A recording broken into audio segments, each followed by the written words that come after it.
அஸ்ஸலாமு அலைக்கும். எல்லாம் புகழும் இறைவனுக்கே. இன்றைக்கி என்னென்னு பார்த்தீங்கன்னா, முட்டையை வச்சு டிஃப்ரெண்ட்டாக நம்ம செய்ய போகிறோம். வாங்க அது எப்படி செய்யலாம்னு பார்க்கலாம். 3 முட்டையை உடச்சி ஊற்றிக்கிறேன் ஒரு கிண்ணத்தில். அதுக்கப்புறம் என்னென்னாக்கா கடலை மாவு அது ஒரு கப்பு எடுத்து அதுவும் போட்டு நல்லா கட்டி இல்லாமல் லம்ஸ் இல்லாமல் நல்லா கலந்துக்கணும். நல்லா கலந்துட்டு அதுக்கப்புறம் பார்த்திங்கன்னா இந்த மாதிரி லம்ஸ் இல்லாமல் கலந்துக்குங்க. அதுக்கப்புறம் வெங்காயம் பொடியாக நறுக்குனது, பச்சை மிளகாய், இஞ்சி ஒரு துண்டு, இது 3த்தையும் நல்லா போட்டு கலந்துக்கணும். நல்லா கலந்துக்குங்க.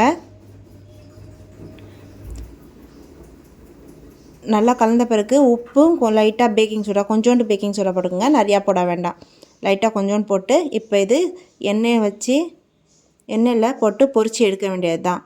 உங்களுக்கு இப்போ பார்த்தீங்கன்னா டிஃப்ரெண்ட்டான முட்டை பகோடா ரெடி ஆயிடுச்சு. இதேமாரி டிஃப்ரெண்ட்டாக ட்ரை பண்ணுங்கள், ஓகேங்களா. இதில் கொஞ்சம் நான் மிளகு போட்டுக்கிறேன். மிளகு போட்டு நல்லா குலுக்கி பசங்களுக்கு கொடுங்க. இதேமாரி டிஃப்ரெண்ட்டாக பிள்ளைங்க விரும்பி சாப்பிடுவாங்க. இதேமாதிரி டிஃப்ரெண்ட்டான ரெசிபிஸ் வேணும்னா என் சேனலில் லைக், ஷேர், கமெண்ட் பண்ணுங்கள். அல்லாஹ் ஹாஃபிஸ்.